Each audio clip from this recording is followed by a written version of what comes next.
Hi, this is Joe Rebelo with Rebelos Kenpo Karate, and I've got a special episode today. Our show today is talking about a very important ingredient for many martial artists, and it has a very unique legacy in the New Bedford, Massachusetts area where I'm born and raised, and where this program's emanating from.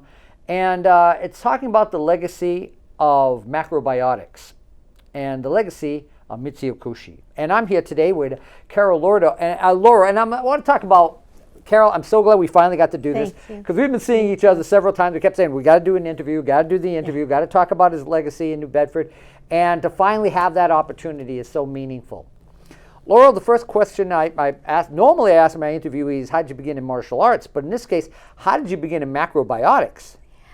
Well, through my father. He had a tubercular kidney. So he went on. We didn't know Michio Kushi was a person. He found out about the diet. We went to Boston, and then he met Michio, was guided with Michio, never had his kidney removed. Lived till 91. Wow. And he was very close to Michio, introduced me to Michio. The first thing Michio said when he met me is, you're going to be teacher, and you've eaten enough butter for this lifetime and you're next. He was always joking, but that was true. Wow. I didn't know what he meant by that, saying you're going to be a teacher. And then a few months later, I found out I had cancer in stage 4. I've still got my medical records. And I went back to see Michio, and he took care of me, and I did the guidelines because I was afraid I didn't want to leave my children and my husband. And then I started studying and took all the levels and got certified. And Michio worked with us closely. Wow, that's amazing. Now, about what time frame was this? That first of all, that your father met? In the 80s. 1980s. Wow. And if you don't mind my asking, what form of cancer were you diagnosed with at that time? Me, I was diagnosed with uterine. Wow. Amazing. Now, again, you mentioned about the levels. So first of all, for our general public, let's explain what is macrobiotics. Macrobiotics means whole life, and it's a lifestyle. It's how we live, it's how we eat, it's how we play. Like Michio said, we need to play, we need to have fun, we need to sing a happy song every day. So it's a lifestyle. Now, you had mentioned about the different levels that you had been involved in. Can you educate us on what do you mean by that in regards to it? It was so long ago. We learned how to cook. There's medicinal dishes that when people are sick, nobody can eat perfect. So when you have a consultation, you have a strict diet for 6 weeks, and then the counselors widen it for 3 months, and then they widen it more. So we learned how to cook medicinal dishes. We learned all about the organs, all the positive emotions when the organs are strong, all the negative emotions that come out when the organs are weak. And then we learned how to do oriental diagnosing. It's not fortune telling, reading people's faces, under the eyes, the colors of the skin. Excellent. Now, in regards to macrobiotics in relationship to the legacy of Michio Kushi and New Bedford, many people don't realize that Michio Kushi came to New Bedford. They look at him as the father of macrobiotics, and they look at some far-off individual. But he had an important legacy and a relationship with New Bedford. Tell us a little bit about that. Well, yes, Michio, a lot of people knew my father, so they couldn't believe that he had gotten well. My father actually gave instruments to all his children. And I said, why are you doing this, Dad? And he said, I'm not doing enough for Michio, what he's doing for me, and he's got many children. Michio was dedicated to helping people. Many people in our area would go hear him talk. Many people in our area were under his care. And Michio would give consultations when he was here, but most of the time we went to Michio's house. And when you went to Michio's house to see Michio, people had books, they had pillows, they were lying down, because Michio would spend whatever time you needed. He never said time is up.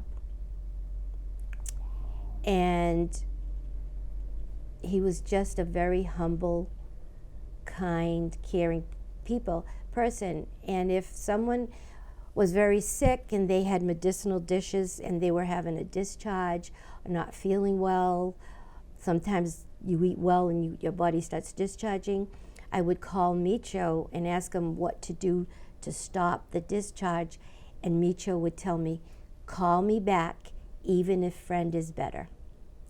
Now, what do you mean by discharge? You mean your body would just, you'd probably get a headache, or you'd get a stomach ache, or you'd get diarrhea, but it was your body releasing the toxins of the body as it Yes. tried to naturally adjust itself. Yes. Oh, it's fascinating. Let's go back for a moment about your dad and talk about instruments. So talk about your father's musical legacy, and we'll go into that, and then but I think it's very important to talk about that. Oh, well, that's a good point, because I was just thinking, in a way, too, that's how I got into macrobiotics, because my dad, we traveled from May to September until the 6th grade through New York and Canada with the big bands, with the Rockettes, the Marx Brothers, Pat Boone. And I was backstage, and I said to Lena, I said, is that called tattoos? Your mother let you get tattoos? She told me her sad story. She said, God got me out. God brought you to me. Because of you, Carol, I'm not backstage alone. And then she hugged me so tight. And she said, keep your heart open. God's going to bring many special people to you. Now, who is this again? She was the seamstress for the Rockettes. Okay. Wow. I didn't know. So, when you hear the legacy about that, that your father had worked with people like the Marx Brothers. I'm huge. Quick side note, so one of my students comes up to see me as a small child, and she walks up, knocks on the door, gets 3 for a and open the door, and she's wearing a Groucho mask with the glasses and the nose and the mustache, and I'm like, and she has no idea what a big Groucho Marx and Marx Brothers fan I was. But, you're reading about your father and his musical legacy, and it was amazing, and he was such a contributor to that entire era in so many ways. Yes, and we met many people. There was a young man, he's in my book, Ralph Hyde. He stayed friends with us until he passed. He was the fastest to play the xylophone. And like I said, macrobiotics was started for world peace. Michio put his international law degree aside to do macrobiotics. He saw a sign saying, looking for world peace, come to the meeting. He went. He said, this doesn't make any sense. He met the teacher the next week, and he said, Michio, we're having a meeting tonight. I wish you would come. Michio went out of being polite, and then he dedicated his life to world peace. Wow. Amazing. And, for so many people, again, there's so many wonderful stories about people who literally have changed because they've changed their life because they've changed their life. Yes. And Michio used to say, it's not, I don't know, it's not the government, it's not the people, it's the government. And through him saying that, Ralph Hyde's parents, he was a German soldier, and he went to Switzerland, and he never went back to Germany. And everybody I met traveling with the bands, they had been in the war, and they were all so devastated, and they expressed themselves to us as small children, because I guess they were trying to promote peace. Well, so, and we look at that concept, and we hear that phrase, world peace, and we look for those who truly live it. Yes. Within themselves and by their example, and how they can be a guide. Again, they say lighting a candle against the darkness. And Michio Kushi did so many different ingredients regarding that. Now, So you became a teacher. You decided and you taught right here in New Bedford. So tell us about how you started with your legacy of teaching, how you educated people, your macrobiotic cooking classes. How did it all begin? Well, with a counselor, with the counselors, one of very close to me, Ed Esco. Unfortunately, he has passed away. Our first lecture was on Brock Avenue at the little building where they have the baseball field. Wow. And then we started doing dinner lectures. We did some at UMass, and we used to do at the hotels and at the Quaker Church in Dartmouth. Oh, okay. Because we did dinner lectures also. Excellent. Now you went on also, if I'm not mistaken, there was a location on Allen Street or Orchard Street that was the class that you also did. Hemlock Street. Ah. It was Hemlock Street in the corner. We started there, and then from there we moved to Shop Street. Excellent. How many years have you been teaching macrobiotics now? I did it for 38 years. Wow. Now, through all your various experiences, and we're going to definitely share some wonderful stories about Michio and working with him. And I know you've got a ton of them. I'm really looking forward to it.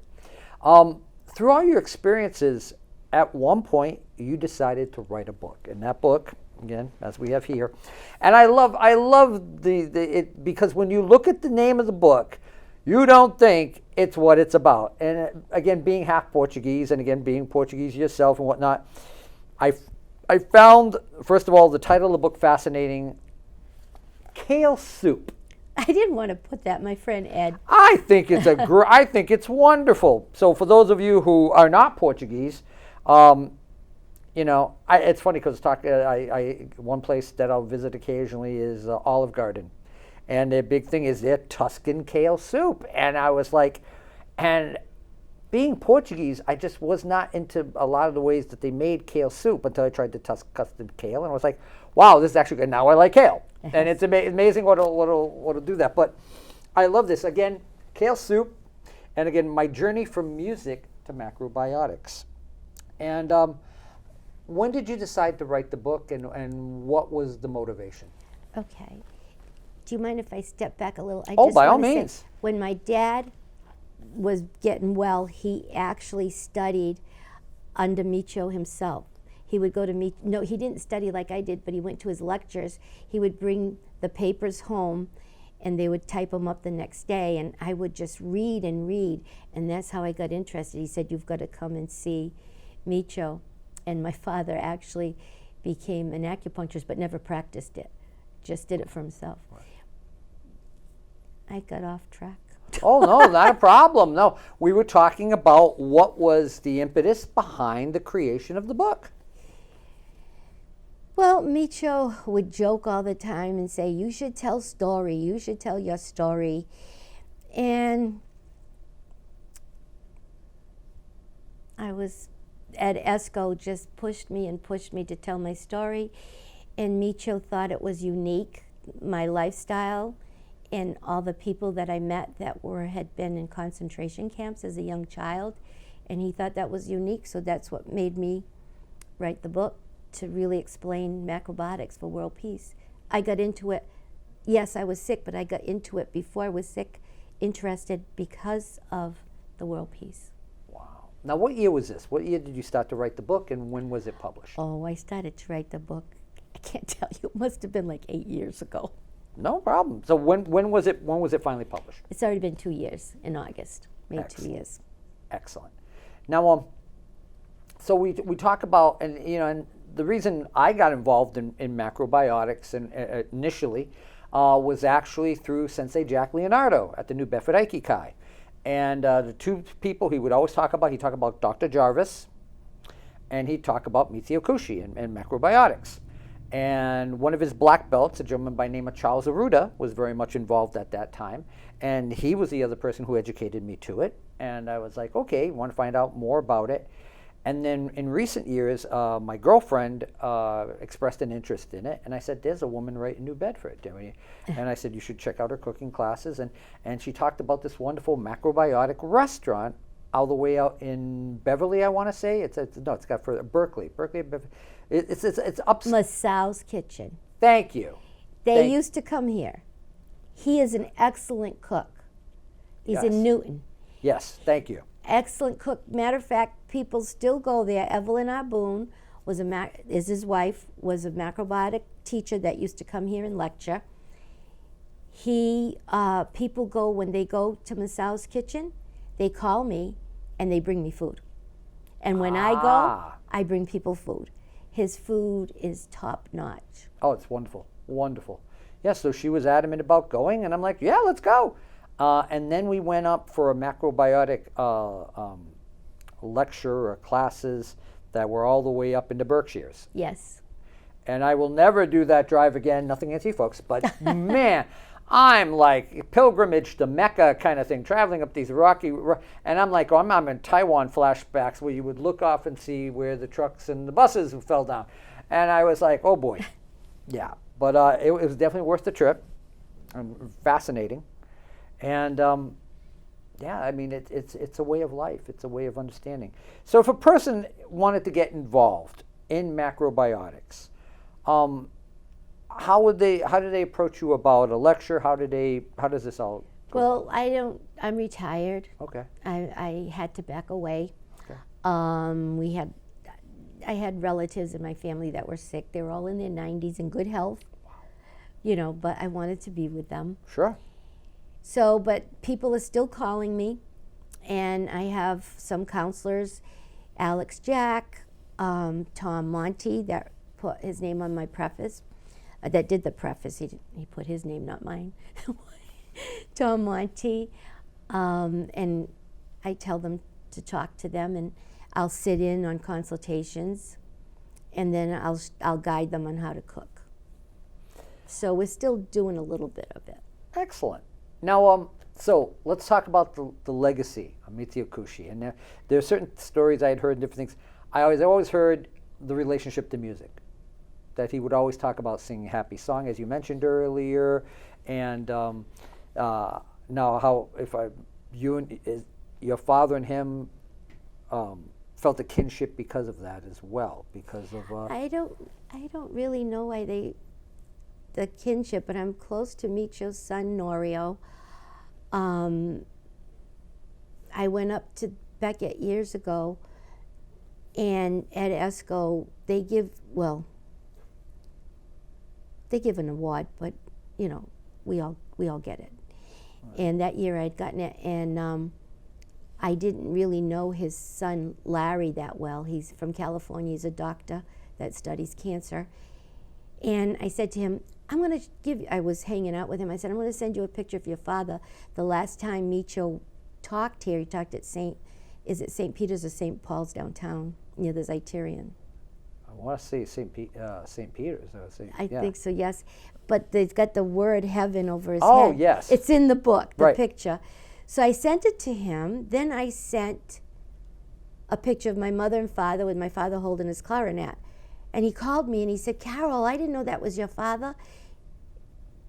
And then we got choked up. He said he did so much for us by giving us those instruments. Their life was very dedicated to helping people.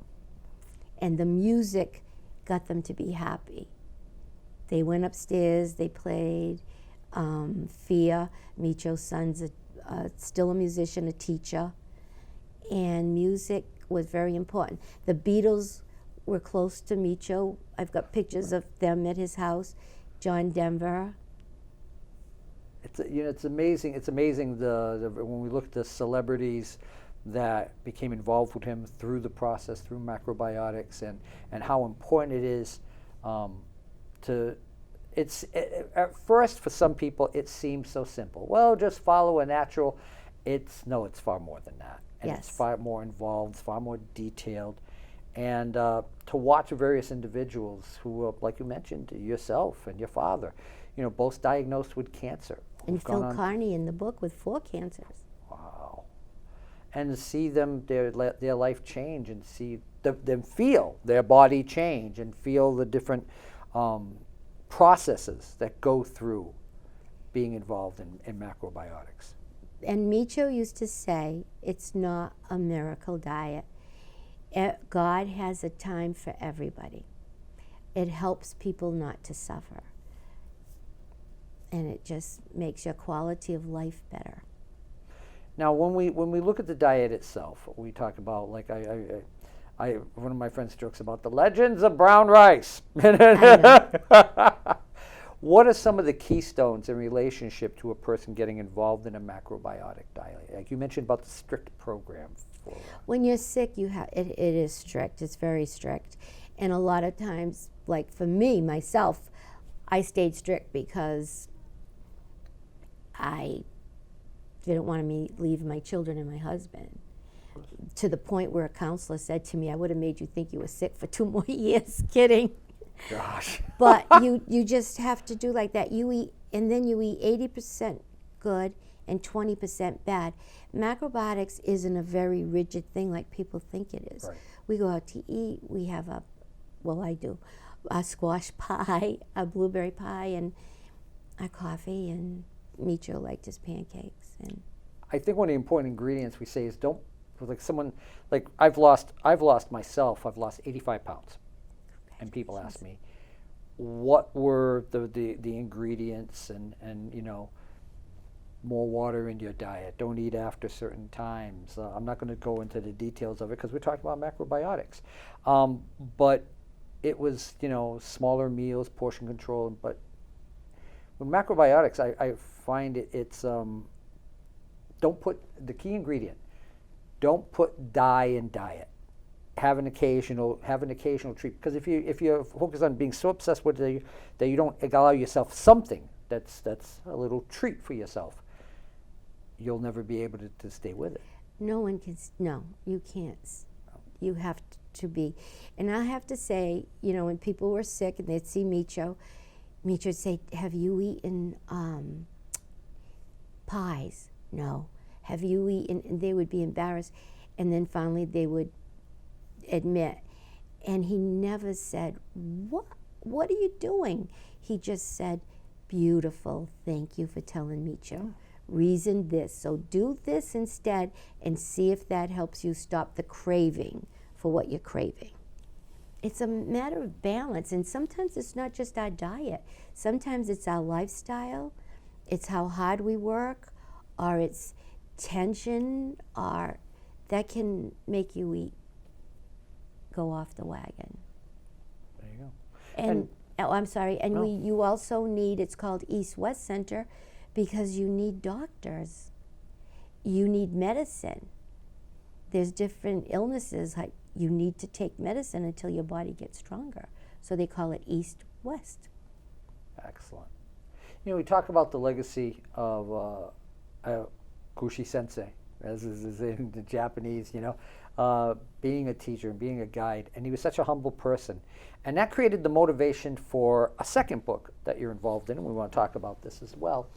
And Remembering Michio, and collected essays. Now, how many people involved? Now, again, 74. 74 people. These are collected essays on Michio Kushi's life, vision, and hope for the future, and edited by Ed Esco, that we had spoken about before, and Alex Jack. And when you look through this man's legacy and look at the different people's stories regarding it, I highly recommend both of these books to explore not only macrobiotics, but explore the legacy of the man himself. And again, we spent some time together sharing some wonderful stories, and I really appreciate it. For the average person, how would you recommend they begin getting involved in macrobiotics, and anyone they can contact, etc.? I would say to contact Tom Monty. He's in Amherst. Alex Jack, and they have counselors. Evelyn. Evelyn's not doing counseling anymore, I'm sorry. But Tina Zumdick, she's up in the Berkshires. They all came here.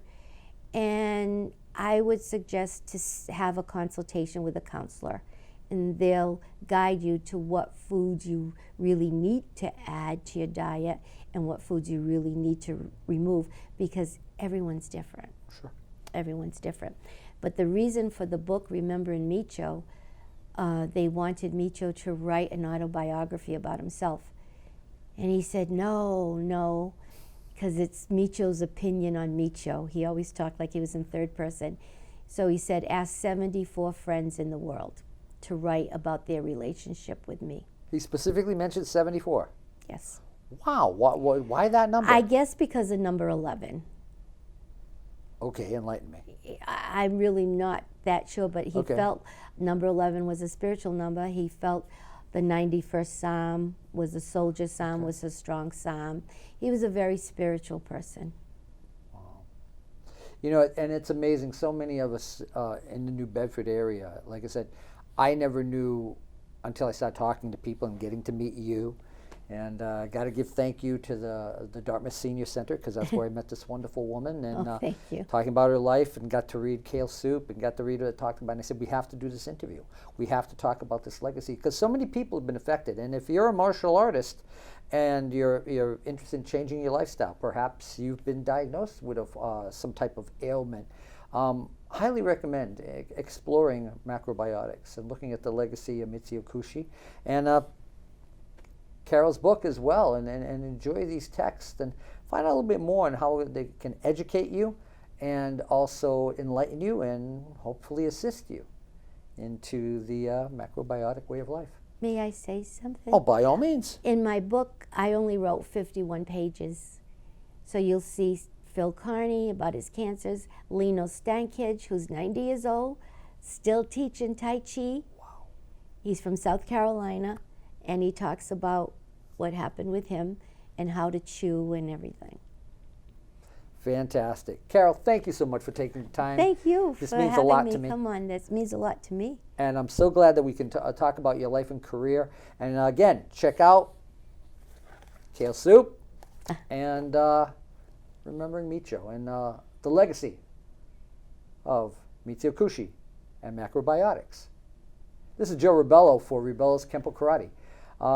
Until next time, keep training. Thank you. Thank you. Thank you.